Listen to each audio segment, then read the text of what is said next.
بسم اللہ، الحمد للہ والصلاة والسلام علی رسول اللہ وعلی آلہ وصحبہ ومن والہ۔ اللہم انفعنا بما علمتنا وعلمنا ما ينفعنا وزدنا علما۔ رب اشرح لی صدری ویسر لی امری واحلل عقدۃ من لسانی یفقہوا قولی۔ سبحانک لا علم لنا الا ما علمتنا انک انت العلیم الحکیم۔ رب یسر ولا تعسر وتمم بالخیر وبک نستعین۔ اعوذ باللہ من الشیطان الرجیم، بسم اللہ الرحمن الرحیم۔ حامیم تنزیل الکتاب من اللہ العزیز العلیم، غافر الذنب وقابل التوب شدید العقاب ذی الطول، لا الہ الا ہو الیہ المصیر۔ عزیز طلبہ و طالبات، آج ہم انشاءاللہ ترجمے کا آغاز کریں گے، اور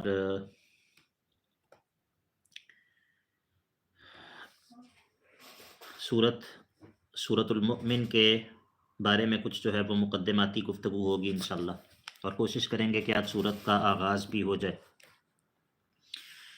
اس سے پہلے ہم نے کل جہاں پر اپنی بات کو چھوڑا تھا وہاں سے ہم اپنی بات کو آگے بڑھاتے ہیں۔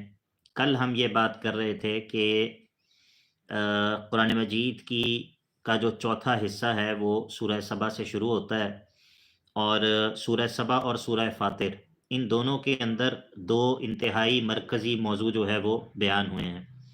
سورہ سبا جو ہے وہ اس بات کا رد کرتی ہے کہ دنیا میں یا آخرت میں اللہ رب العزت کے مقابلے میں کوئی کسی کو چھڑوا سکتا ہے زبردستی، اور سورہ فاطر جو ہے وہ اس مسئلے کو بیان کرتی ہے کہ جب دنیا اور آخرت میں اللہ تعالیٰ کے مقابلے میں کوئی چھڑوا نہیں سکتا تو انسان کو چاہیے کہ وہ عبادت بھی اللہ رب العزت کی کرے، اللہ رب العزت کے علاوہ کسی اور کی عبادت نہ کرے، اور خاص طور پر جو پکارنے کی عبادت ہے، جو پکارنا ہے وہ انسان اپنا اللہ رب العزت کے لیے خالص رکھے اور اللہ رب العزت کے علاوہ کسی اور کو نہ پکارے۔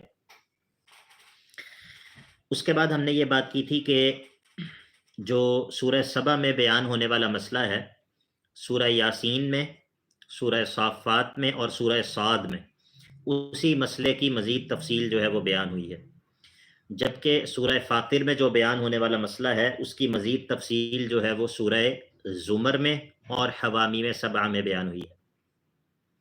یہ ساری بات ہم نے اس لیے کی تھی تاکہ ہم حوامیم سبع جن کو ہم نے پڑھنا ہے ان کے بارے میں ہمیں یہ پتہ چل سکے کہ یہ جو حوامیم ہیں ان کے بارے میں ان کی سگنیفیکنس کیا ہے، یا ان کے اندر جو موضوع بیان ہوا ہے وہ کیا موضوع ہے۔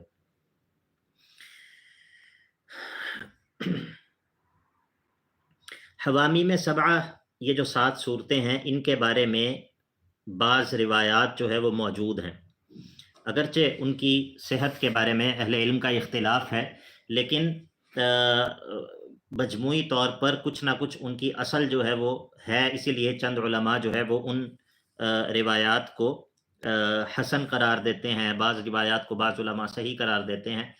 تاہم حوامیم کی فضیلت کے اندر بعض چیزیں جو ہے وہ کتب حدیث کے اندر، دارمی وغیرہ کے اندر یا ابن کثیر وغیرہ نے بھی ان کو نقل کیا ہے۔ مثال کے طور پر سیدنا عبداللہ ابن عباس رضی اللہ عنہ کے حوالے سے یہ چیز جو ہے یہ روایت ہوئی ہے کہ وہ فرمایا کرتے تھے کہ ان لکل شیء لبابا ولباب القرآن الحوامیم، ان لکل شیء لبابا ولباب القرآن الحوامیم۔ یہ عبداللہ ابن عباس رضی اللہ عنہ کے حوالے سے ہے، اور شیخ امین اللہ پشاوری حفظہ اللہ جو ہیں انہوں نے کہا ہے کہ یہ اثر جو ہے یہ حسن ہے، حسن درجے تک پہنچتا ہے۔ اس کا معنی کیا ہے؟ اس کا معنی یہ ہے ان لکل شیء لبابا، ان لکل شیء لبابا، ہر چیز کا ایک مغز ہوتا ہے، ہر چیز کا ایک مغز، ایک اس کی اصل ہوتی ہے۔ وَلُبَابُ الْقُرْآنِ الْحَوَامِيم، اور قرآن مجید کا جو مغز ہے، قرآن مجید کا جو آپ یہ کہیں کہ اس کا جو خلاصہ ہے وہ حوامیم کے اندر ہے، ٹھیک ہے۔ اور عبداللہ ابن مسعود رضی اللہ عنہ سے روایت ہے، وہ کہا کرتے تھے الحوامیم دیباج القرآن، الحوامیم دیباج القرآن، حوامیم جو ہے نا وہ قرآن مجید کا سب سے بہترین، جو سب سے قیمتی حصہ ہوتا ہے گویا کہ کسی چیز کا، حوامیم جو ہے اس کی حیثیت پورے قرآن مجید میں یہ ہے۔ اصل میں اس کا سبب یہ ہے کہ یہ بات ہم نے ذکر کی تھی نا کہ قرآن مجید کا جو مرکزی موضوع ہے، قرآن مجید کا جو بنیادی دعویٰ ہے وہ توحید ہے، تو حوامیم سبع جو ہیں وہ اسی توحید کا بیان ہے، حوامیم سبع جو ہیں وہ اسی توحید کا بیان ہے۔ تو جب حوامیم سبع اسی توحید کا بیان ہے تو گویا کہ پورے قرآن مجید کے اندر جو مضمون بیان ہوا ہے وہ ان 7 صورتوں کے اندر جو ہے وہ موجود ہے۔ اسی طرح عبداللہ ابن مسعود رضی اللہ عنہ سے روایت ہے، وہ کہتے ہیں کہ اذا وقعت فی آل حامیم فقد وقعت فی روضات اتأنق فیہن، یہ بھی ابن کثیر کے اندر ہے کہ عبداللہ ابن مسعود رضی اللہ عنہ کہتے ہیں کہ جب میں آل حامیم سے مراد یہ حوامیم جو ہیں، حامیم والی جو صورتیں ہیں، کہ جب میں ان کو پڑھنا شروع کرتا ہوں تو گویا کہ میں باغات کے اندر داخل ہو گیا ہوں، ایسے باغات کے اندر داخل ہو گیا ہوں کہ جس کے اندر میں جو ہے وہ جو چاہتا ہوں میں پھل جو ہے وہ اس کے اندر سے میں چن رہا ہوں۔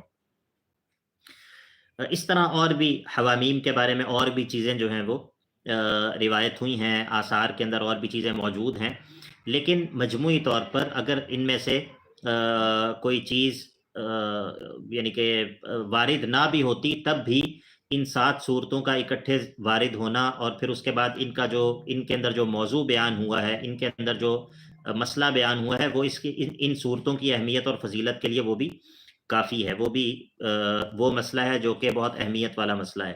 تو بہرحال ہم نے حوامیم کے بارے میں اختصار سے بات کر لی ہے، لیکن اب ہم بات کریں گے سورۃ الغافر کے بارے میں خاص طور پر، اور ہم نے یہ بات کی تھی کہ ہم سورت کے بارے میں جو بات کریں گے اس کے لیے سب سے پہلے سورت کے مقدمات کے حوالے سے ہم بات کیا کریں گے، سورت کے مقدمات کے حوالے سے ہم بات کیا کریں گے۔ اور سورت کے مقدمات کے اندر سب سے پہلی چیز یہ ہے کہ سورت کے اسماء کون کون سے ہیں، سورت کے اسماء کون کون سے ہیں۔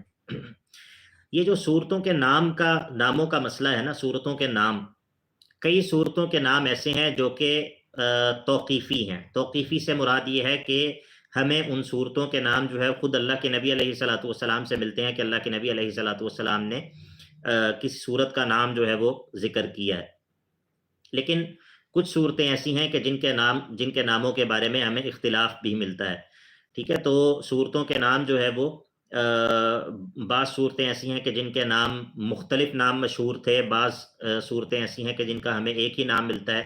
تو اسماء السور جو ہے یہ علوم القرآن کے اندر ایک مستقل ایک عنوان ہوتا ہے جس کے بارے میں جو ہے وہ بات کی جاتی ہے، اسماء السور۔ تو سورۃ الغافر جو ہے اس کے کچھ نام، ایک تو سورۃ الغافر اس کا نام ہے، لیکن اس کا ایک دوسرا وہ نام جو کہ مشہور ہے وہ سورۃ المؤمن ہے، سورۃ المؤمن ہے۔ اور صورتوں کے نام جو ہوتے ہیں ان کے کئی اسباب ہوتے ہیں، یعنی کہ بعض دفعہ تو سورت کے ابتدا میں کوئی ایسا لفظ ہوتا ہے کہ جس سے سورت کا جو ہے وہ موسوم کر دیا جاتا ہے، سورت کا نام رکھ دیا جاتا ہے۔ بعض دفعہ سورت کے اندر ذکر ہونے والا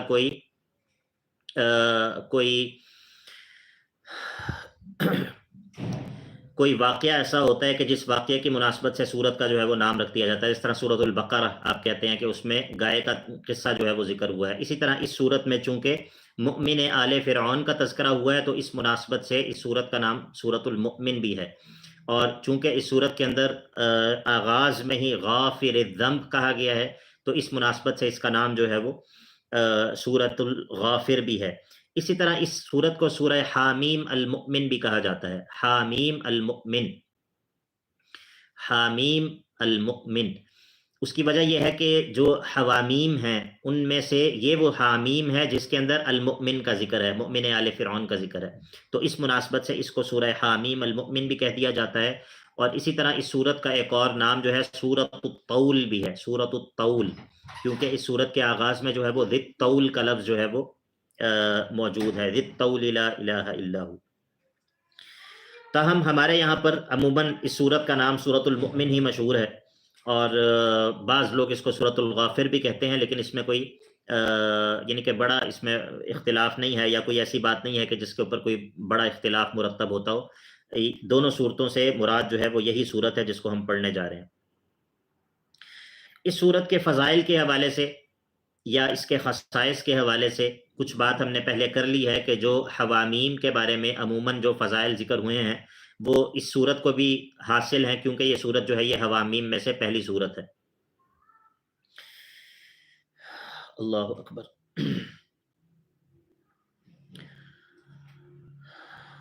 اسی طرح ایک اور اہم جو چیز صورت کے حوالے سے ہم نے بات کرنی ہے وہ یہ ہے کہ اس صورت کا وقت نزول کیا ہے۔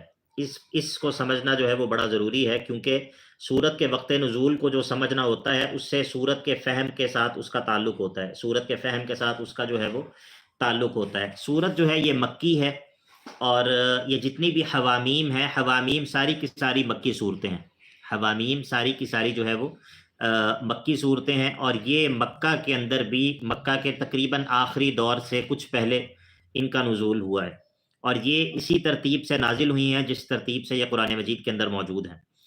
یہ وہ دور ہے کہ جس دور میں جو مخالفین ہیں اللہ کے نبی علیہ الصلوۃ والسلام کے، وہ مسلمانوں کی حیثیت کو کچھ نہ کچھ قبول کر چکے تھے، اور اب وہ مسلمانوں کے ساتھ جو ہے وہ مذاکرات کر رہے تھے، مسلمانوں کے ساتھ جو ہے وہ لین دین پر اتر آئے تھے۔ یعنی کہ جو مکی دور ہے، مکی دور کے اندر جو ہے وہ ابتدائی دور تو وہ ہے کہ جب کفار مسلمانوں کو کوئی اہمیت دینے کے لیے تیار ہی نہیں تھے، اور پھر ایک وقت آیا کہ جب انہوں نے اس بات کی کوشش کی کہ ہم ان کو زور زبردستی سے جو ہے وہ دبا لیں، اور پھر جو ہے وہ انہوں نے اذیتیں بھی دیں اور تکالیف بھی دیں، اور شعب ابی طالب کے اندر بند بھی کیا، یہ سب کچھ جو ہے وہ ہوتا رہا۔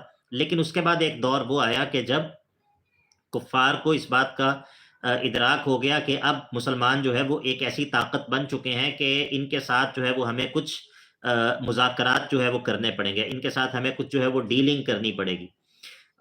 جب تک دشمن کو کوئی شخص طاقتور نہ سمجھ رہا ہو اس وقت تک اس کے ساتھ وہ گفتگو پر آمادہ نہیں ہوتا۔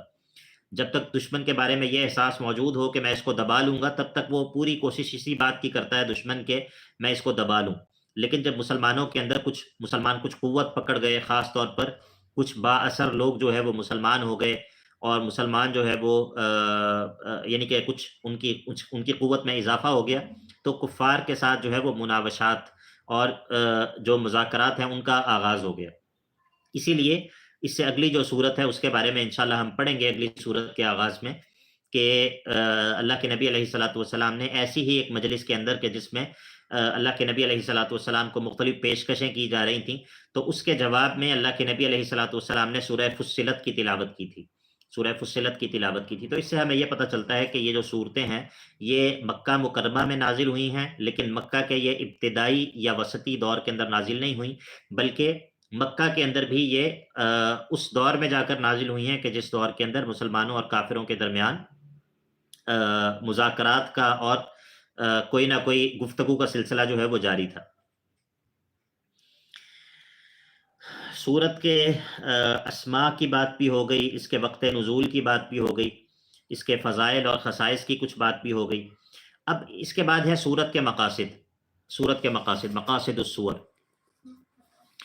یہ جو سورت ہے اس کے جو مضامین ہیں، اگر اس کے مضامین کو بالکل اختصار کے ساتھ بیان کیا جائے، اس سورت کے مقاصد کو بالکل اختصار کے ساتھ بیان کیا جائے، تو وہ دو چیزیں ہیں، اور انشاءاللہ جب ہم ترجمہ پڑھیں گے تو ہم انشاءاللہ نشاندہی کریں گے ان دونوں بڑے عناوین کی کہ جن کے تحت اس سورت کے تمام تر مقاصد جو ہے وہ آ جاتے ہیں۔ وہ یہ ہے کہ التحذیر من الذنوب، گناہوں سے ڈرانا، اور ان گناہوں میں بہت سارے گناہ ہیں، بہت سارے گناہ ہیں، ان میں کفر بھی ہے، شرک بھی ہے، لیکن وہ نمایاں گناہ جس سے اس صورت میں ڈرایا جائے گا وہ ہے جدال۔ جدال، جدال سے مراد ہے کہ اللہ رب العزت کی آیات کے مقابلے میں جھگڑا کرنا، اللہ تعالیٰ کی آیات کے مقابلے میں، اللہ کے رسولوں کے مقابلے میں ضد بازی کرنا، اور اللہ تعالیٰ کی آیات کو نیچا دکھانے کے لیے جھگڑا کرنا، اس کو کہتے ہیں جدال۔ تو اس صورت کے اندر گناہوں سے خبردار کیا جائے گا، گناہوں سے ڈرایا جائے گا۔ ان گناہوں کی بہت ساری قسمیں ہوں گی، لیکن ان میں سے وہ نمایاں گناہ جس سے جو ہے وہ خبردار کیا جائے گا وہ ہے جدال فی آیات اللہ، جدال فی آیات اللہ۔ اور یہ جو جدال فی آیات اللہ ہے، یہ اس صورت کے اندر تقریباً 5 مرتبہ جو ہے وہ اس کا تذکرہ ہوا ہے.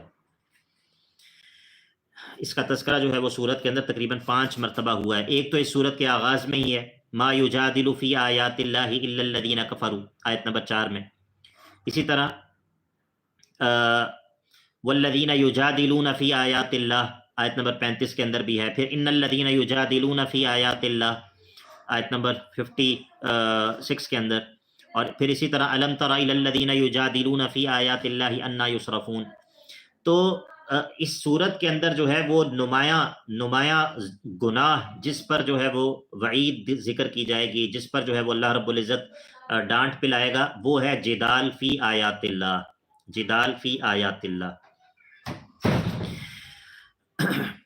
تو یہ اس صورت کا پہلا مقصد ہے، یہ اس صورت کا پہلا مقصد ہے، التحذیر من الذنوب، اور خاصتاً الجدال فی آیات اللہ. اور اس صورت کا جو دوسرا مقصد ہے وہ ہے الترغیب الی الایمان وخاصتاً التوحید فی الدعاء. الترغیب الی الایمان والتوحید خاصتاً التوحید فی الدعاء، یعنی کہ اس صورت کا دوسرا جو اہم مقصد ہے وہ ہے ایمان کی طرف اور توحید کی طرف ترغیب دینا، اور خاص طور پر توحید کی کون سی قسم کی طرف، کہ اکیلے اللہ کو پکارو، اللہ کے علاوہ کسی اور کو نہ پکارو. ٹھیک ہے، تو ہم نے کہا کہ اس صورت کے بڑے مقاصد جو ہے وہ یہ دو ہیں. صورت کے بڑے مقاصد جو ہے وہ یہ دو ہیں. یہ جو مقاصد السورہ کی اصطلاح ہے، یہ معاصر اصطلاح ہے، یعنی کہ موجودہ دور کے اندر زیادہ یہ استعمال ہونی شروع ہوئی ہے، مقاصد السور. لیکن اس کا مطلب کیا ہوتا ہے؟ اس کا مطلب یہ ہوتا ہے کہ قرآن مجید کی کوئی صورت جو ہے اس کی آیات پر، اس کے مضامین پر انسان غور کرتا ہے. علماء جو ہے وہ کیا کرتے ہیں، وہ کسی صورت کی تمام آیات کو اپنے سامنے رکھتے ہیں، ان پر غور کرتے ہیں، اور ہر آیت کے اندر جو ہے وہ قرآن مجید کی کوئی نہ کوئی مضمون بیان ہو رہا ہوتا ہے، ایک یا ایک سے زیادہ. ان مضامین پر غور کرتے ہیں، اور پھر اس کے بعد جب پوری صورت کو اپنے سامنے رکھتے ہیں تو پھر وہ غور کرتے ہیں کہ یہ تمام مقاصد، یہ تمام مضامین جو ان تمام آیات کے ہیں، ان سب کو جمع کرنے والا کون سا مقصد ہے، یعنی کہ کون سی ایسی چیز ہے جس کے تحت یہ تمام جو مضامین ہیں یا اس صورت کے اندر جو تمام مقاصد ذکر ہوئے ہیں، وہ سب کے سب کون سی چیز ایسی ہے جس کے تحت یہ سارے کے سارے اکٹھے ہو رہے ہیں. تو یہ ایک اجتہادی چیز ہے، یہ ایک اجتہادی چیز ہے. اسی لیے جب مقاصد السور کی بات کی جاتی ہے تو علماء جو ہے وہ مختلف باتیں کرتے ہیں. بعض دفعہ کوئی عالم جو ہے وہ کسی صورت کے بارے میں کہتا ہے کہ اس صورت کے مقاصد میں سے یہ ہے، یہ ہے، یہ ہے. بعض کوئی دوسرا عالم جو ہے وہ کہتا ہے کہ اس صورت کے مقاصد میں سے یہ ہے. تو یہ ایک اجتہادی چیز ہوتی ہے، اسی لیے یہ کوئی ایسی قطعی چیز نہیں ہے کہ آپ یہ کہیں کہ آپ نے تو یہ بیان کیا ہے کہ اس صورت کے مقاصد میں سے یہ ہے، لیکن فلاں جگہ جو ہے وہ ہم نے پڑھا ہے کہ اس صورت کا مقصد جو ہے وہ یہ ہے. ٹھیک ہے، تو بہت ساری چیزیں ایسی ہوتی ہیں جو کہ اجتہادی نوعیت کی ہوتی ہیں، اور ان کے اندر جو ہے وہ علماء کی آراء جو ہے وہ مختلف ہو سکتی ہیں. آپ کو مقاصد سور کی سمجھ آ گئی، مقاصد صورت کی سمجھ آ گئی کہ اس صورت کی جو بڑے مقاصد ہیں وہ دو ہیں. نمبر 1 التحذیر من الذنوب، گناہوں سے خبردار کرنا، اور ان گناہوں میں کفر اور شرک بھی ہے، اور سب سے نمایاں جو گناہ جرم جس سے جو ہے وہ اس صورت کے اندر خبردار کیا جائے گا وہ ہے الجدال فی آیات اللہ، اللہ تعالیٰ کی آیات کے بارے میں جھگڑا کرنا. دوسری بات یہ ہے کہ دوسرا اس صورت کا مقصد کیا ہے؟ الترغیب الی الایمان والتوحید، ایمان اور توحید کی طرف ترغیب دلانا، اور خاص طور پر توحید کی کون سی قسم کی طرف؟ توحید فی الدعاء، توحید فی الدعاء، یعنی کہ اکیلے اللہ کو پکارو، اللہ کے علاوہ کسی اور کو نہ پکارو. یا جماعت الخیر، آپ لوگوں کو بات سمجھ آ رہی ہے؟ سب لوگوں کے لیے آواز بھی ٹھیک ہے اور بات بھی سمجھ آ رہی ہے؟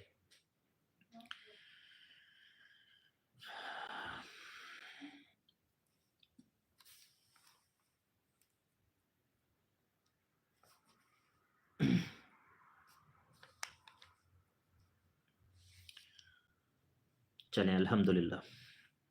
اچھا جی، اب ہم نے سورت کے تعارف کے حوالے سے جو بنیادی باتیں ہیں وہ کر لی ہیں. دوسرے نمبر پر جو چیز ہے وہ ہے صورت کی مناسبت ما قبل سے، یعنی کہ پچھلی صورت کے ساتھ اس صورت کی کیا مناسبت ہے، پچھلی صورت کے ساتھ اس صورت کی کیا مناسبت ہے۔ اس بات کو اچھی طرح سمجھ لیں، اور انشاءاللہ یہ بات میں وقتاً فوقتاً دہراتا بھی رہوں گا کہ یہ جو علم المناسبات ہے، علم المناسبات، دو صورتوں کی آپس میں مناسبت کیا ہے، یہ ایک ظنی چیز ہوتی ہے، یا یوں کہہ لیں کہ یہ ایک اجتہادی چیز ہوتی ہے، یہ ایک اجتہادی چیز ہوتی ہے۔ دو رویے ہیں جو کہ بڑے خطرناک ہیں، دونوں رویے افراط اور تفرید کا اظہار کرتے ہیں۔ ایک رویہ یہ ہے کہ ہم یہ کہیں کہ قرآن مجید کی صورتوں کا آپس میں کوئی تعلق نہیں ہے، ان صورتوں کا آپس میں کوئی تعلق ہی نہیں ہے، یہ بات بھی کوئی درست نہیں ہے، یہ بات بھی کوئی درست نہیں ہے۔ اسی لیے علماء کی ایک جماعت کا موقف یہ ہے کہ جس طرح قرآن مجید کی آیات کی ترتیب توقیفی ہے، یعنی کہ اللہ تعالیٰ کی طرف سے مقرر کردہ ہے، اسی طرح قرآن مجید کی صورتوں کی جو ترتیب ہے یہ بھی توقیفی ہے، یہ بھی اللہ تعالیٰ کی طرف سے مقرر کردہ ہے۔ اگرچہ بعض دوسرے علماء جو ہے وہ اس کو توقیفی نہیں مانتے، بلکہ یہ کہتے ہیں کہ یہ ایک اجتہادی چیز تھی جس کے اوپر امت جو ہے وہ اکٹھی ہو گئی ہے۔ لیکن بہرحال جو کچھ بھی ہم کہیں، قرآن مجید کی صورتوں کے بارے میں یہ کہنا کہ ان کا آپس میں بالکل کوئی تعلق نہیں ہے، یہ بات بھی درست نہیں ہے۔ اور دوسری بات یہ ہے کہ قرآن مجید کی صورتوں کے آپس کے ربط کو ایک قطعی اور یقینی چیز سمجھ لینا اور پھر اس کو تفسیر پر حاکم بنا دینا، یہ چیز بھی درست نہیں ہے۔ یہ دونوں رویے غلط ہیں، یہ دونوں رویے غلط ہیں۔ صورتوں کے آپس کے ربط کا بالکل انکار کر دینا یہ بھی درست نہیں ہے، اور اس ربط کو ایک ایسی قطعی چیز بنا دینا کہ وہ تفسیر پر حاکم ہو، یہ رویہ بھی درست نہیں ہے، ٹھیک ہے۔ اور یہ جو دوسرا رویہ ہے یہ ہمارے یہاں پر بہت بڑے بڑے لوگوں کو جو ہے وہ یہ غلطی لگی ہے، اور انہوں نے جو ہے وہ اس وجہ سے بہت بڑی بڑی ٹھوکریں کھائی ہیں، قرآن مجید کی تفسیر کے اندر بہت بڑی بڑی ٹھوکریں کھائی ہیں، اس وجہ سے کہ انہوں نے صورتوں کے آپس کے ربط کو ایک ایسی قطعی اور یقینی چیز سمجھ لیا کہ جو کہ قرآن مجید کی تفسیر کے لیے جو ہے وہ حجت ہے، اور انہوں نے اس ربط کے مقابلے میں جو احادیث ہیں یا اللہ کے نبی علیہ الصلوۃ والسلام کی سنت ہے اس کو جو ہے وہ ترک کر دیا، تو وہ بہت بڑی بڑی غلطیوں کا جو ہے وہ شکار ہو گئے۔ تو اصل میں یہ بات سمجھنا ضروری ہے کہ جو صورتوں کا آپس میں ربط ہے یہ ایک اجتہادی چیز ہے، یہ ایک اجتہادی چیز ہے، اسی لیے آپ کو اس بارے میں اہل علم کی آراء جو ہے وہ مختلف ملیں گی، یعنی کہ دو صورتیں ہیں، دو صورتوں کا آپس میں کیا تعلق ہے، ایک شخص کہے گا کہ ان دونوں صورتوں کا آپس میں تعلق یہ ہے، دوسرا کہے گا ان دونوں صورتوں کا آپس میں تعلق یہ ہے، تیسرا کہے گا ان دونوں صورتوں کا آپس میں تعلق یہ ہے۔ تو یہ اسی لیے کوئی حیرت کی بات نہیں ہے، کیونکہ مختلف لوگوں کا فہم ان کو مختلف بات تک پہنچاتا ہے، ٹھیک ہے۔ تو ان میں سے ایک جو ہے وہ دوسرے پر انکار بھی نہیں کر سکتا۔ تو میں آپ کے سامنے جو ہے وہ ذکر کروں گا جو مطلب مجھے جو بات سمجھ آتی ہے، اور عین ممکن ہے کہ آپ کو کسی اور جگہ پر اس سے مختلف بات ملے، تو آپ نے پریشان نہیں ہونا، ٹھیک ہے، پریشان نہیں ہونا۔ کیوں؟ کیونکہ میں نے آپ کو یہ بات سمجھائی ہے کہ یہ صورتوں کا آپس میں جو ربط ہے یہ ایک اجتہادی چیز ہے۔ سورہ زمر کے اندر اللہ رب العزت نے مسئلہ عبادت کو بیان کیا تھا، سورہ زمر کے اندر اللہ رب العزت نے مسئلہ عبادت کو بیان کیا تھا، وَلِلَّهَ فَاعْبُدْ وَكُن مِّنَ الشَّاكِرِينَ۔ سورہ زمر کے اندر دیکھیے آیت نمبر 64 کو دیکھیے، قُلْ أَفَغَيْرَ اللَّهِ تَأْمُرُونِّي أَعْبُدُ أَيُّهَا الْجَاهِلُونَ۔ اسی طرح آیت نمبر 66 کو دیکھیے، بَلِ اللَّهَ فَاعْبُدْ وَكُن مِّنَ الشَّاكِرِينَ۔ اسی طرح سورہ زمر کے آغاز میں آ جائیں،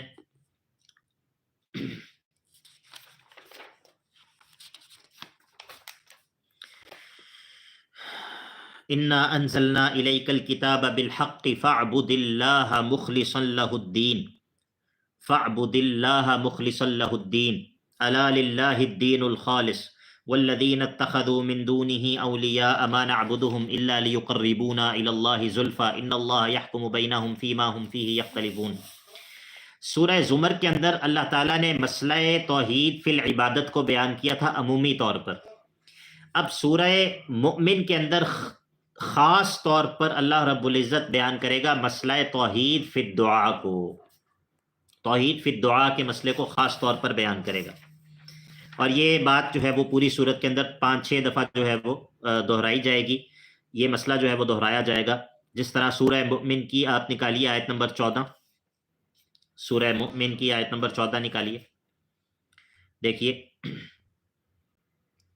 فَادْعُوا اللَّهَ مُخْلِصِينَ لَهُ الدِّينَ فَادْعُوا اللَّهَ مُخْلِصِينَ لَهُ الدِّينَ وَلَوْ كَرِهَ الْكَافِرُونَ۔ ٹھیک ہے جی، اکیلے اللہ کو پکارو، اپنی پکار کو اللہ کے لیے خالص کرتے ہوئے اکیلے اللہ کو پکارو۔ اسی طرح سورہ مؤمن کی آیت نمبر 60 نکالیے، آیت نمبر 60۔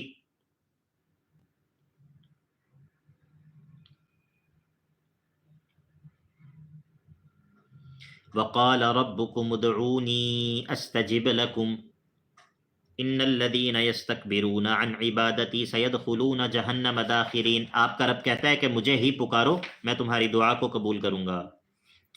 آگے دیکھیں آیت نمبر 66 یا آیت نمبر 65 دیکھیے، سورہ مؤمن کی آیت نمبر 65۔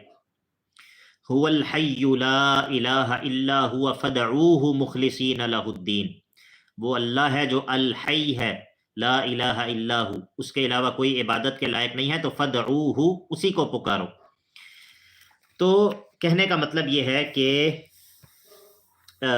پچھلی صورت کے ساتھ جو اس کی مناسبت ہے وہ یہ ہے کہ سورہ زمر کے اندر مسئلہ توحید فی العبادت کا ذکر کیا تھا، اور اب سورہ مؤمن کے اندر اس عبادت کا ایک خاص جز جو اس عبادت کے اندر نمایاں ترین عبادت ہے اس کا تذکرہ کیا ہے، جو کہ کیا ہے؟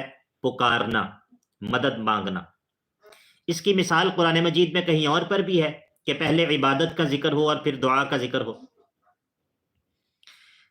من یجیب فلہ جائزہ، من یجیب اولا فلہ جائزہ، جو اس کا جواب پہلے دے گا اس کو انشاءاللہ ہم کوئی نہ کوئی انعام جو ہے وہ دیں گے۔ قرآن مجید میں اس کی کوئی اور مثال ہے؟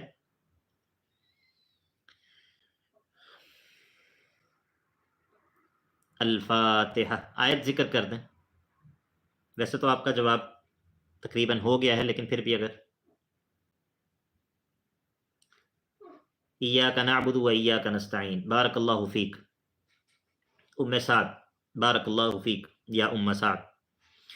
یہ وہی بات ہے جو کہ ایاک نعبد اور و ایاک نستعین میں ہے۔ تو اب یہ سمجھیے کہ سورہ زمر جو ہے وہ ایاک نعبد کا بیان ہے۔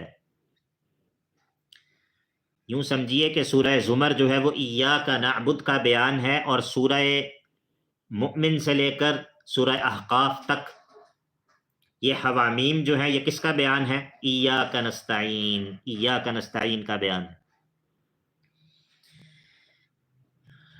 اللہ اکبر کبیرہ۔ آپ کو بات سمجھ آ رہی ہے یا نہیں آ رہی؟ اسی لیے لکل شیء لباب ولباب القرآن حوامیم۔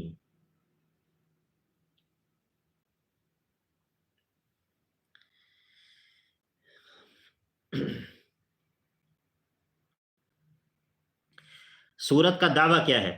اب ہم بات کریں گے سورت کے دعوے کی۔ سورت کا دعویٰ یہی ہے کہ اکیلے اللہ کو پکارو۔ سورت کا دعویٰ یہی ہے، اکیلے اللہ کو پکارو، یہ سورت کا دعویٰ ہے، سورت کا عنوان ہے۔ اس کو جو ہے وہ سورت ثابت کرے گی انشاءاللہ۔ باقی سورت کا اجمالی خاکہ کیا ہے؟ سورت کا اجمالی خاکہ یہ ہے کہ اس سورت کے اندر 3 حصے ہیں۔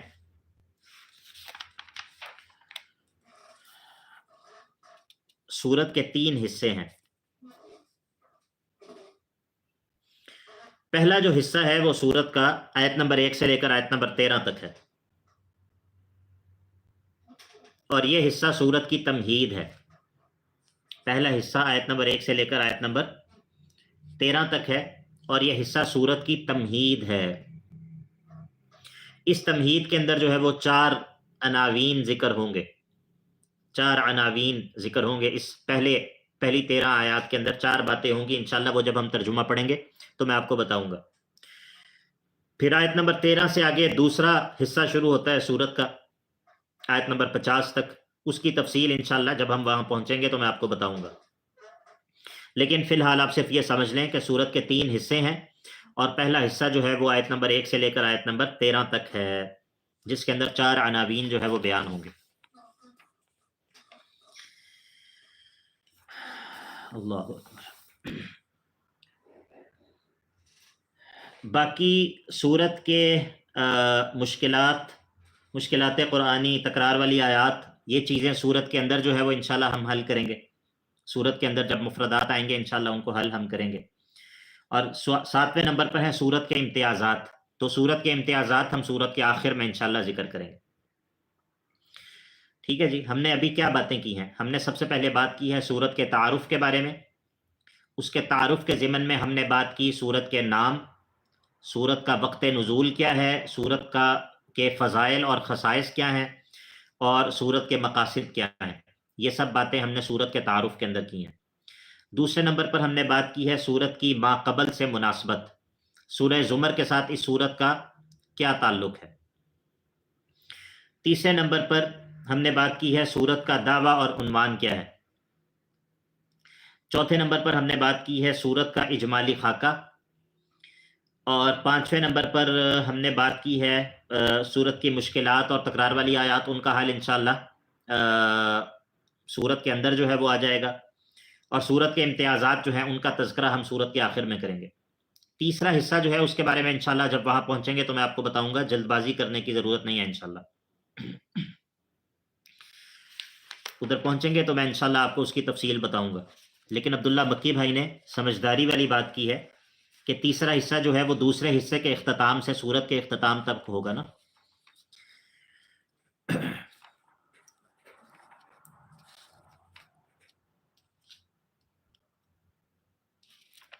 آپ لوگوں کو سب کو بات سمجھ آ رہی ہے؟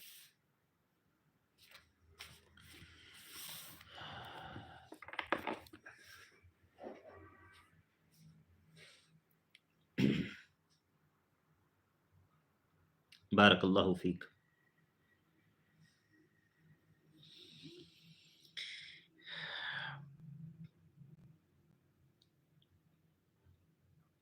چلیے اب ہم سورت کا جو ہے وہ ترجمہ انشاءاللہ پڑھنا شروع کرتے ہیں، جو ہمارا اصل مقصد ہے، اصل مقصد کی طرف پڑھتے ہیں۔ بسم اللہ الرحمن الرحیم۔ حامیم تنزیل الکتاب من اللہ العزیز العلیم، غافر الذنب وقابل التوب شدید العقاب ذی الطول لا الہ الا ہو، لا الہ الا ہوا الیہ المصیر۔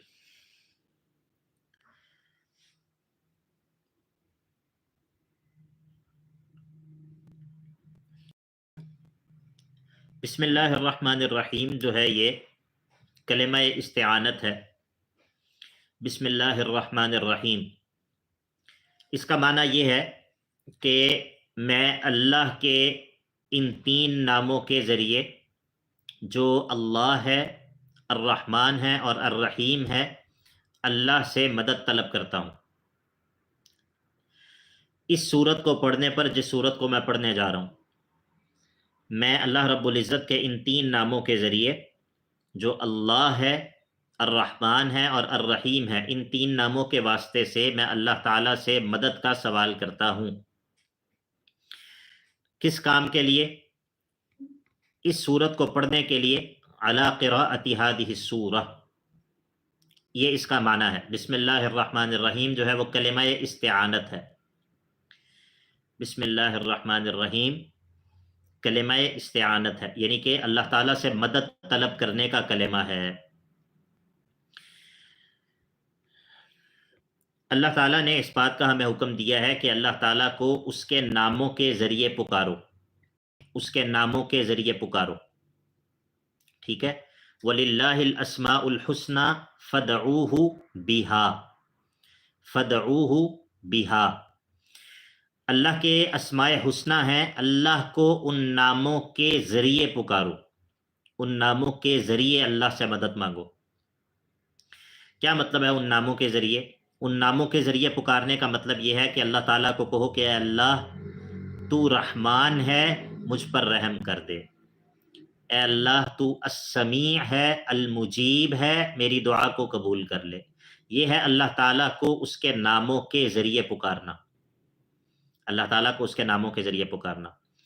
تو جو بسم اللہ الرحمن الرحیم ہے یہ اصل میں کلمہ استعانت ہے۔ اس بسم اللہ الرحمن الرحیم کے آغاز میں جو با ہے نا، با، یہ با اس کو حرف استعانت کہا جاتا ہے عربی زبان کے اندر، حرف استعانت۔ آسان سی مثال کے ذریعے میں آپ کو یہ بات سمجھاؤں گا۔ آپ کہتے ہیں کتبت بالقلم، کتبت بالقلم، کتبت بالقلم کا مطلب ہے کہ میں نے قلم کی مدد سے لکھا، میں نے قلم کی مدد سے لکھا، قلم کے ذریعے لکھا، قلم کی مدد لے کر جو ہے وہ میں نے لکھا۔ جس طرح قرآن مجید کے اندر ہے وَلَا طَائِرٍ يَطِيرُ بِجَنَاحَيْهِ، پرندہ جو ہے وہ دونوں پروں کی مدد سے اڑتا ہے۔ تو یہ جو با ہے یہ عربی زبان کے اندر استعانت کے معنی میں استعمال ہوتی ہے، با عربی زبان کے اندر مدد کے معنی میں استعمال ہوتی ہے، کسی سے مدد طلب کرنا۔ تو بسم اللہ الرحمن الرحیم یہ کیا ہے؟ یہ کلمہ استعانت ہے، اس میں ہم اللہ تعالیٰ سے مدد طلب کر رہے ہیں اور اس کو اس کے 3 ناموں کا واسطہ دے کر اس سے مدد طلب کر رہے ہیں، اللہ، الرحمن اور الرحیم کا واسطہ دے کر اللہ رب العزت سے اس کلمے کے اندر ہم مدد طلب کر رہے ہیں۔ اب سورت کو شروع کرنے سے پہلے جب ہم بسم اللہ الرحمن الرحیم پڑھ رہے ہیں تو ظاہر ہے کہ ہم جو اللہ تعالیٰ سے مدد طلب کر رہے ہیں وہ اس سورت کو پڑھنے کے لیے مدد طلب کر رہے ہیں۔ مثال کے طور پر جب ہم کھانا کھانے سے پہلے بسم اللہ پڑھتے ہیں تو وہاں پر ہمارا بسم اللہ پڑھنا اس کا تعلق اس کھانا کھانے کے ساتھ ہوتا ہے۔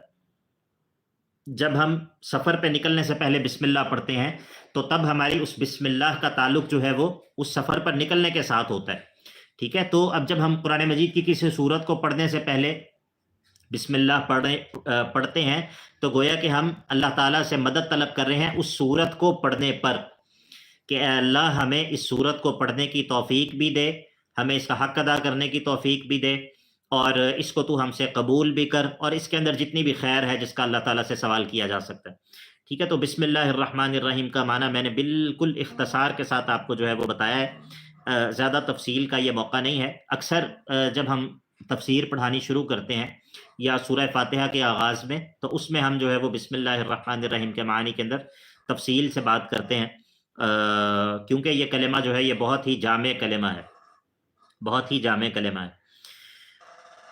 حامیم تنزیل الکتاب من اللہ العزیز العلیم، یہ جو حامیم ہے، حامیم ان کو کہا جاتا ہے حروف مقطعات، حروف مقطعات۔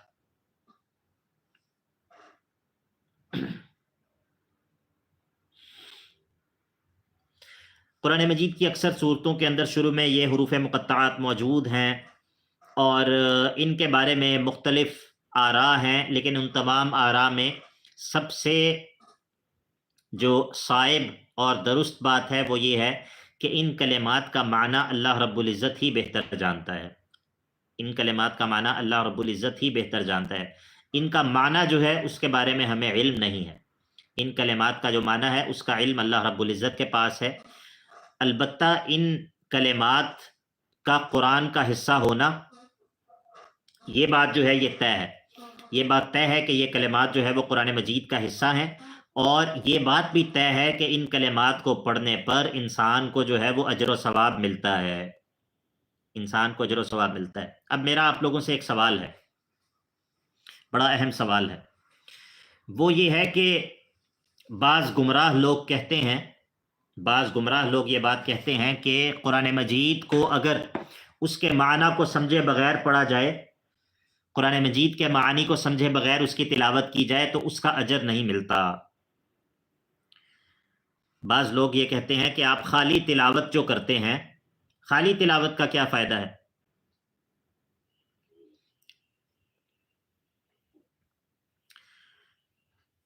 ٹھیک ہے، تو بات یہ ہے کہ آپ قرآن مجید کو سمجھ کر پڑھیں تو اس کا فائدہ ہے نا، خالی تلاوت کا کیا فائدہ ہے؟ تو بعض لوگ یہ کہتے ہیں کہ قرآن مجید کی تلاوت کا فائدہ اسی وقت ہوتا ہے یا اجر اسی وقت ملتا ہے کہ جب قرآن مجید کے معانی سمجھ میں آ رہے ہوں، حالانکہ اللہ کے نبی علیہ الصلاۃ والسلام نے جس کلمے کی مثال دی ہے کہ الف لام میم جو ہے یہ 3 حرف ہیں، الف حرف و لام حرف و میم حرف، اور ان تینوں حروف پر جو ہے وہ نیکیاں ملتی ہیں، حالانکہ ان کلمات کے معانی اللہ کے نبی علیہ الصلاۃ والسلام نے امت کو نہیں بتائے۔ تو اس کا مطلب یہ ہے کہ قرآن مجید کی تلاوت بذات خود ایک عمل ہے، بذات خود ایک عمل ہے۔ اس کا یہ مطلب نہیں ہے کہ ہم لوگوں کو یہ کہہ رہے ہیں کہ آپ ترجمہ نہ پڑھو، اس کا یہ مطلب نہیں ہے، لیکن یہ کہنا کہ اگر ایک انسان کو معنی نہیں آتا تو وہ قرآن مجید کی تلاوت اس کے لیے ایک ناول کو پڑھنے کی طرح ہے، یہ بات بھی درست نہیں ہے، یہ بات گمراہی ہے، ٹھیک ہے۔ اس شخص کے نزدیک اللہ تعالیٰ کا کلام اور کوئی کسی انسان کا کلام جو ہے وہ برابر ہے، کہ مطلب اگر کسی انسان کی کتاب ہے، اب میرے پاس ایک کتاب ہے جو کہ اسپینش میں لکھی ہوئی ہے، ٹھیک ہے، یا وہ جرمن زبان میں لکھی ہوئی ہے، اب میرا اس کتاب کو پڑھنا جو ہے وہ بالکل بے فائدہ ہے، میرا اس کتاب کو پڑھنا بالکل بے فائدہ ہے۔ تو اس شخص کے نزدیک اللہ تعالیٰ کا کلام، کلام الہی، اور کسی انسان کا جو کلام ہے وہ برابر ہو گیا، کہ وہ سمجھ رہا ہے کہ اس کلام کو تعبداً، بطور عبادت، اللہ تعالیٰ کا قرب اختیار کرنے کے لیے اس کو پڑھنا جو ہے اس کا کوئی مقصد نہیں ہے، تو یہ بات درست نہیں ہے۔ تو پہلی بات ہم نے یہ کی کہ جو حوامیم ہیں، یہ جو حامیم ہے یا جو حروف مقطعات ہیں، ان کے معنی کا ہمیں علم نہیں ہے، اور میں نے یہ بات بھی عرض کی ہے کہ ان کے بارے میں علماء کی مختلف آراء بھی ہیں، لیکن ان میں سب سے جو درست بات ہے وہ یہ ہے کہ اللہ تعالیٰ ہی ان کے معنی کو بہتر جانتا ہے، اللہ تعالیٰ ہی ان کے معنی کو بہتر جانتا ہے۔ اس میں اور باتیں ہیں، بعض لوگ اس کے بارے میں بات کرتے ہیں، اور مختلف جو ہے چیزیں اس کے بارے میں موجود ہیں، لیکن جو بات سب سے زیادہ درست ہے وہ یہی ہے، راجح بات یہی ہے کہ ان کا درست معنی اللہ رب العزت ہی بہتر جانتا ہے، اور ہمارا اس پر ایمان ہے کہ یہ اللہ تعالیٰ کا کلام ہے اور اللہ رب العزت کی طرف سے ہے۔ تاہم ان الفاظ کا مقصد کیا ہے، مقصد کیا ہے، یہ ایک الگ چیز ہے۔ ایک ہے ان کلمات کا معنی، اور ایک ہے ان کلمات کے ذریعے مقصد کیا ہے۔ تو کلمات کا معنی ایک الگ چیز ہے، اور ان کلمات کے ذریعے اللہ تعالیٰ کی مراد اور مقصد کیا ہے یہ ایک الگ چیز ہے۔ تو ان کلمات کا جو مقصد ہے وہ ہے قرآن مجید کے اعجاز کی طرف اشارہ کرنا، اعجاز القرآن کی طرف اشارہ کرنا، کہ قرآن مجید جو ہے وہ ایک معجز کتاب ہے، معجز کتاب ہے، یعنی کہ قرآن مجید ایک ایسی کتاب ہے جو کہ عاجز کر دینے والی کتاب ہے۔ اسی لیے آپ دیکھیں گے کہ قرآن مجید کے اندر اکثر جس جگہ پر بھی حروف مقطعات ذکر ہوں گے اس کے فوراً بعد اللہ رب العزت قرآن مجید کا تذکرہ کرے گا، جہاں پر بھی حروف مقطعات ذکر ہوں گے اس کے بعد اللہ رب العزت کس چیز کا تذکرہ کرے گا؟ حروف مقطعات کا قرآن مجید کا تذکرہ کرے گا۔ حروف مقطعات جہاں پر بھی ذکر ہوں گے اس کے بعد اللہ رب العزت قرآن مجید کا تذکرہ کرے گا، اس کی فضیلت کو بیان کرے گا، اس کی طرف ترغیب دلائے گا۔ تو اسی لیے علماء یہ کہتے ہیں کہ حروف مقطعات کے ذریعے قرآن مجید کی طرف ترغیب ہے، قرآن مجید کے اعجاز کی طرف اشارہ ہے۔ وہ کس طرح؟ اس طرح کہ اے اہل عرب، یہ قرآن بھی انہی حروف سے مل کر بنا ہے جن حروف سے تمہارا کلام بنتا ہے، تمہارا جو کلام ہے وہ بھی انہی حروف سے مل کر بنتا ہے، اور یہ قرآن جو ہے یہ بھی انہی حروف سے مل کر بنا ہے۔ تو اگر تم اس کتاب کو اللہ تعالیٰ کی کتاب نہیں سمجھتے تو تم ان حروف کو ملا کر اس کتاب جیسی کوئی کتاب جو ہے وہ لے آؤ، اس کتاب جیسی کوئی کتاب جو ہے وہ لے آؤ۔ تو اسی لیے حامیم جو ہے یا حروف مقطعات ہیں، یہ ان کے معنی اللہ رب العزت بہتر جانتا ہے، اور ان کے ذریعے اعجاز القرآن کی طرف اشارہ ہے، قرآن مجید کے اعجاز کی طرف اشارہ ہے، اور اسی لیے اس کے فوراً بعد اللہ رب العزت فرماتا ہے تنزیل الکتاب من اللہ العزیز العلیم، یہ کتاب اللہ کی طرف سے نازل کرتا ہے۔ الکتاب سے مراد جو ہے وہ یہ سورت بھی مراد ہو سکتی ہے، اور اس سے مراد پورا قرآن مجید بھی مراد لیا جا سکتا ہے، کیونکہ جس وقت یہ سورت نازل ہوئی ہے اس وقت الکتاب سے مراد جو ہے وہ یہ صورت مراد ہے، اور پھر عمومی معنی کے اعتبار سے پورا قرآن مجید جو ہے وہ اس سے مراد ہے۔ تنزیل الکتاب من اللہ العزیز العلیم، یہ ایک کتاب ہے، الکتاب کامل کتاب ہے جو کہ نازل کی گئی ہے اللہ کی طرف سے، من اللہ العزیز العلیم، جو کہ العزیز ہے اور العلیم ہے، العزیز ہے اور العلیم ہے۔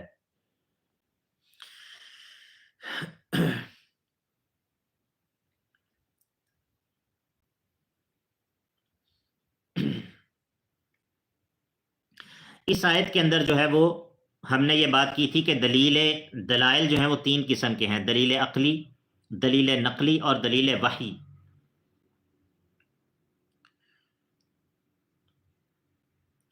یہ جو آیت ہے اس میں قرآن مجید کی صداقت پر کون سی دلیل ہے؟ دلیل عقلی، دلیل نقلی یا دلیل وحی؟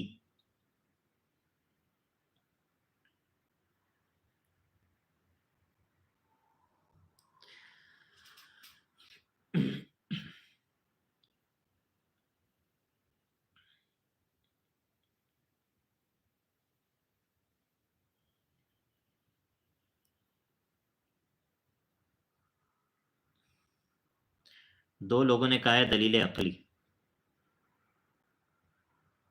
لیکن جواب درست نہیں ہے، جواب درست نہیں ہے۔ عقلی دلیل کیا ہوتی؟ جی، تو اس آیت کے اندر جو ہے وہ دلیل وحی ہے، دلیل وحی ہے، دلیل وحی۔ اس میں قرآن مجید کے نزول کا اللہ رب العزت جو ہے وہ خود اس بات کا اعلان کر رہا ہے کہ اس کتاب کو میں نے نازل کیا ہے، ٹھیک ہے؟ تو تنزیل الکتاب من اللہ العزیز العلیم، اس کو دلیل وحی کہتے ہیں۔ انشاءاللہ آہستہ آہستہ آپ لوگوں کو یہ بات سمجھ آنے لگ جائے گی، ابھی تو بالکل آغاز ہے، ابھی تو بالکل آغاز ہے، انشاءاللہ آہستہ آہستہ جو ہے وہ آپ لوگوں کو جو ہے وہ یہ باتیں سمجھ آ جائیں گی۔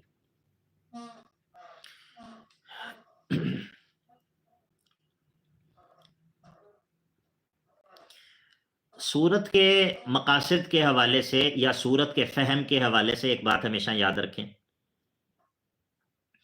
کہ سورتوں کا آغاز اور سورتوں کا اختتام، سورتوں کا آغاز اور سورتوں کا جو اختتام ہے یہ سورت کے مقاصد کو سمجھنے کے لیے بہت اہم ہوتا ہے، ٹھیک ہے؟ عمومی طور پر آپ اس چیز کو اگر آپ قرآن مجید کو مستقل اس کا مطالعہ کریں گے اور قرآن مجید کے اندر جو ہے وہ غوطہ زن ہونے کی کوشش کرتے رہیں گے انشاءاللہ، تو ایک وقت آئے گا آپ کو یہ بات سمجھ آ جائے گی کہ اکثر جو سورت کا مرکزی مضمون ہوتا ہے اس کا تذکرہ یا اس کی طرف اشارہ وہ سورت کے ابتدا میں اور سورت کی اختتام پر موجود ہوتا ہے، ٹھیک ہے؟ تو اسی لیے سورتوں کے جو مقاصد ہوتے ہیں یا سورتوں کے جو اہم اہم مضامین ہوتے ہیں ان کی طرف اشارہ جو ہے وہ سورتوں کے آغاز میں یا سورت کے انتہا میں موجود ہوتا ہے۔ ایک بات تو یہ ہے۔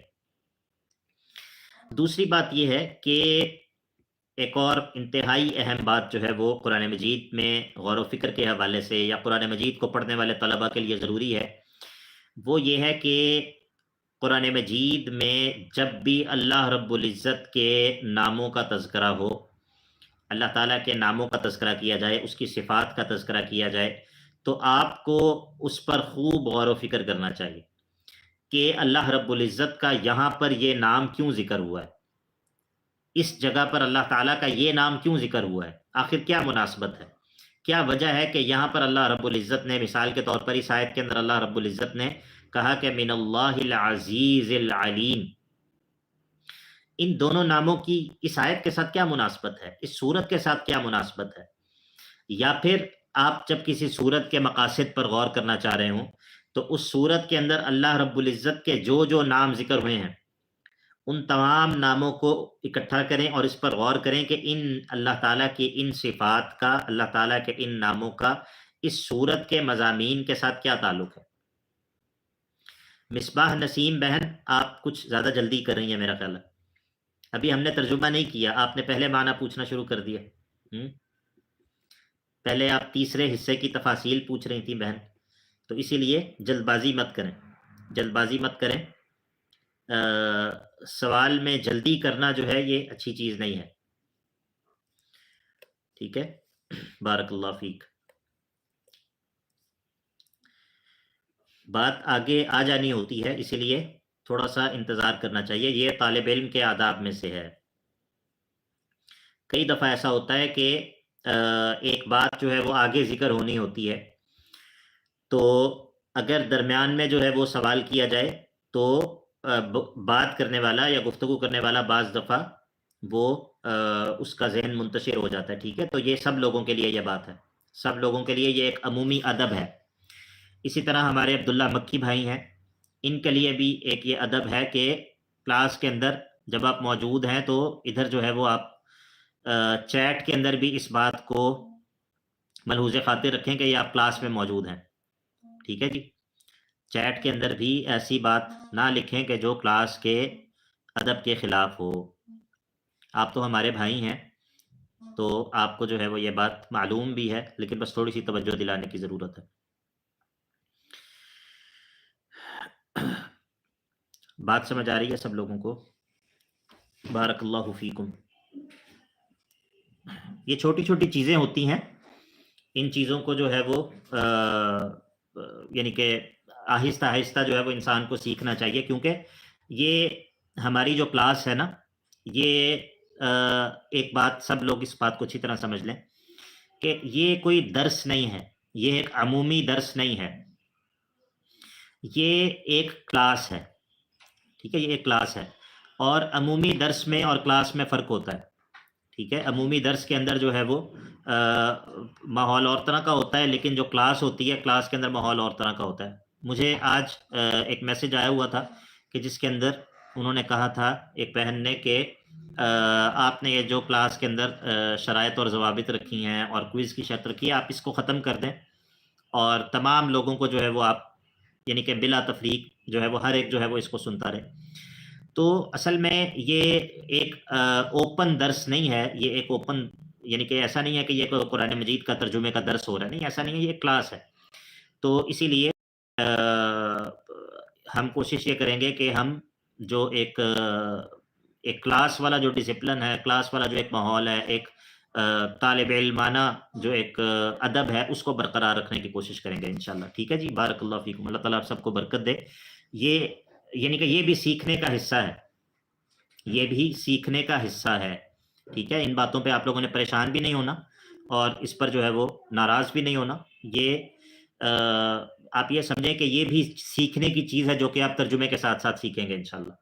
ٹھیک ہے، کہ علم کا ادب کیا ہے، علم کی مجلس کی تعظیم کیا ہے، اور علم کی مجلس کے آداب کیا ہیں. اسی لیے سلف سے آپ کو یہ چیز ملے.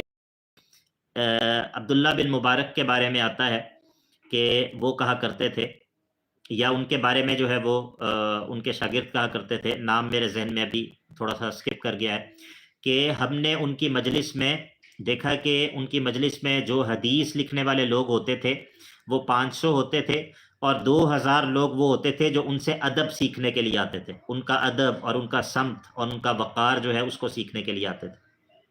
ٹھیک ہے، تو اس کی بہت ساری مثالیں ہیں، اس کی بہت ساری مثالیں آپ کو ملیں گی سلف کے اندر بھی، کہ یعنی کہ علم سیکھنا جتنا ضروری ہے اسی قدر علم کی تعظیم، علم کا ادب، علم کی جو ہے وہ علم کو اس کا حق دینا، علم کی توقیر، یہ چیزیں بھی اتنی ہی ضروری ہیں. ٹھیک ہے، تو انشاءاللہ اسی لیے اگر ہم کلاس کے حوالے سے کوئی ضابطہ بناتے ہیں یا کوئی تھوڑی سی اس کے اندر جو ہے وہ تنبیہ کرتے ہیں، یا تو ان چیزوں کو آپ یہ مت سمجھیں کہ یہ کوئی بہت زیادہ جو ہے وہ سختی ہے. اور میرے گھر والے مجھے کہہ رہے تھے کہ آپ جو ہے وہ جس طرح پڑھا رہے ہیں تو یہ زیادہ دیر کلاس چلتی ہوئی دکھائی نہیں دیتی. ٹھیک ہے، حالانکہ ایسی کیا بات ہے، ایسا ہم نے کچھ بھی نہیں کیا. اللہ تعالیٰ معاف کرے، ہم نے کون سا کوئی یہاں پر جو ہے وہ کسی کو سزا دی ہے یا کوئی ایسا کچھ بھی ایسا نہیں ہے. تو بس ایک اس چیز کی کوشش کر رہے ہیں کہ ہم کلاس کی جو ایک یعنی کہ کلاس کو ایک کلاس کی طرح لے کر چلیں. اللہ تعالیٰ آپ سب کو برکت دے اور اللہ تعالیٰ ہم سب کو خیر پر اکٹھا رکھے. جی، تو کیا بات ہو رہی تھی؟ بات یہ ہو رہی تھی کہ اللہ رب العزت کے جو نام ہیں ان کا صورتوں کے معانی کے ساتھ بڑا گہرا تعلق ہوتا ہے.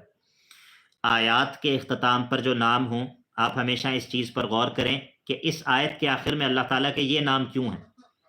ان آیات کے ساتھ اس آیت کے ساتھ ان ناموں کا کیا تعلق ہے؟ سورت کے اندر جو اللہ تعالیٰ کے نام موجود ہیں، آپ اس پر غور کریں کہ اس سورت کے اندر اللہ رب العزت کے یہ اسماء ذکر ہوئے ہیں. اس سورت کے معانی کے ساتھ اللہ تعالیٰ کے ان اسماء کا کیا تعلق ہے؟ ٹھیک ہے، یہ ہے شرعی تدبر یا جماعت الخیر، یہ ہے شرعی تدبر. جو شرعی تدبر ہے نا، اس کے قواعد اور ضوابط ہیں بہت سارے، جس کے مطابق اہل علم جو ہے وہ جب اہل علم تدبر کرتے ہیں، وہ چیزیں جن کے اوپر وہ غور کر رہے ہوتے ہیں، جن چیزوں کے ذریعے وہ آیات کے معانی کی گہرائی میں جا رہے ہوتے ہیں، وہ یہ چیزیں ہوتی ہیں. یا اس طرح اور بہت ساری چیزیں، انشاءاللہ آہستہ آہستہ ہم چیزوں کو ذکر کرتے رہیں گے تھوڑا تھوڑا کر کے. تو شرعی تدبر یہ نہیں ہے کہ ہم قرآن مجید کی آیت کو اٹھا کر مطلب کسی ناول کے درمیان میں فٹ کر دیں اور ایک خیالی سی ایک قصے کے درمیان میں اس آیت کو ہم ٹانک دیں اور ہم کہیں کہ یہ جو ہے وہ اس آیت کا تدبر ہے. نہیں، یہ قرآن مجید کا تدبر نہیں ہے، یہ قرآن مجید کا استہزاء ہے، یہ قرآن مجید کے ساتھ مذاق ہے. ٹھیک ہے، تو جو یعنی کہ انسان کی جو عقل ہے، انسان کی عقل کو بھی درست طریقے سے سوچنے کے لیے کچھ قواعد اور ضوابط کی ضرورت ہوتی ہے. انسان کی عقل کو درست سوچنے کے لیے کوئی ایسے قواعد اور ضوابط چاہیے ہوتے ہیں جو کہ انسان کی سوچ کو یعنی کہ اس کو ریگولیٹ کرتے ہیں. انسان درست طریقے پر سوچنے کے قابل ہوتا ہے، اور وہ اصول اور وہ ضابطے کیا ہوتے ہیں؟ وہ قواعد اور ضوابط ہوتے ہیں. مطلب جو علم الاصول ہے، جو قواعد اور ضوابط ہوتے ہیں، کسی بھی فن کے جو اصول اور ضوابط ہوتے ہیں، جو اس کے قواعد ہوتے ہیں، ان کے ذریعے کیا ہوتا ہے؟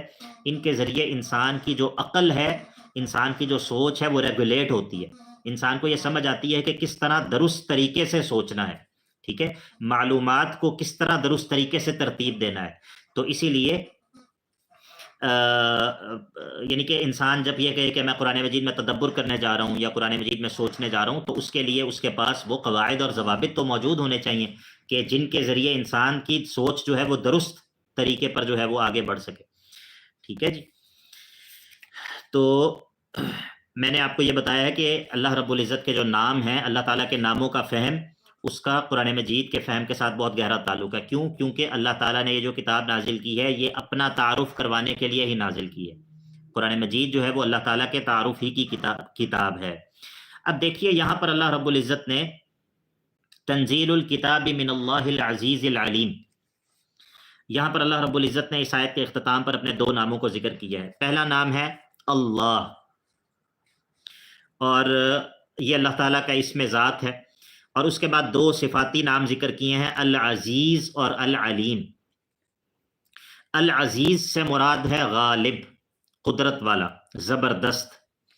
غالب، قدرت والا، زبردست، جو غالب ہو اور جس پر کوئی غالب نہ آ سکتا ہو، جو زبردست ہو اور قوت والا ہو اور اس کا کوئی مقابلہ نہ کر سکتا ہو، اس کو کوئی مغلوب نہ کر سکتا ہو، اس پر کوئی غالب نہ آ سکتا ہو. العزیز قوت والا ہے، غالب ہے، غلبے والا ہے، قدرت والا ہے. اور العلیم، اس سے مراد یہ ہے کہ وہ کامل علم والا ہے، کامل علم والا ہے. اللہ اکبر. مراد یہ ہے کہ یہ جو کتاب نازل کی گئی ہے، یہ کتاب ایسی ذات کی طرف سے نازل کی گئی ہے کہ جو العزیز بھی ہے اور العلیم بھی ہے. اس میں کیا ہے؟ اس میں ان لوگوں کے لیے تخویف اور ڈراوا بھی ہے کہ جو اس کتاب کو نہ مانے، اور اس میں ان لوگوں کے لیے خوشخبری بھی ہے کہ جو اس کتاب کو مان لیں. کس طرح؟ مثال کے طور پر اگر کوئی اس کتاب کو نہیں مانتا، تنزیل الکتاب من اللہ العزیز العلیم، تو کیا نہ ماننے والا اس کتاب کو نازل کرنے والے کے علم سے بچ جائے گا؟ یعنی کہ کیا اس کو پتہ نہیں چلے گا یا پتہ چل جائے گا؟ بتائیے.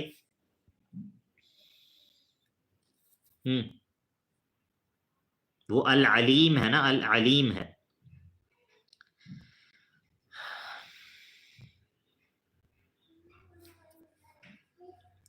جی پتہ چل جائے گا۔ تو جب وہ العلیم ہے اور اس کتاب کا جو انکار کرے گا، وہ العلیم ذات کو پتہ چل جائے گا۔ اب وہ العلیم ذات جو ہے وہ اس کو پکڑنے پر قدرت بھی رکھتی ہے یا نہیں؟ وہ العزیز بھی ہے۔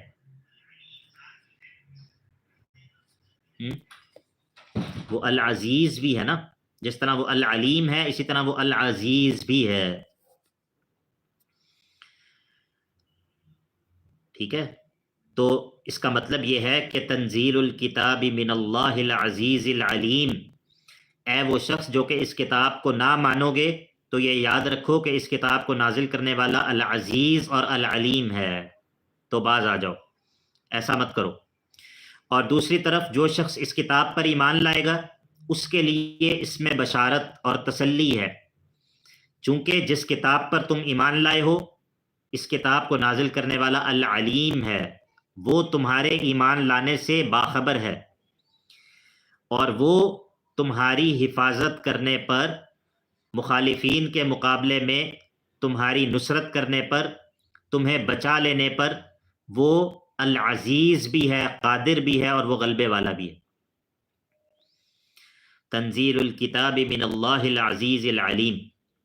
یا جماعت الخیر، کچھ آپ کو بات سمجھ آئی یا نہیں آئی؟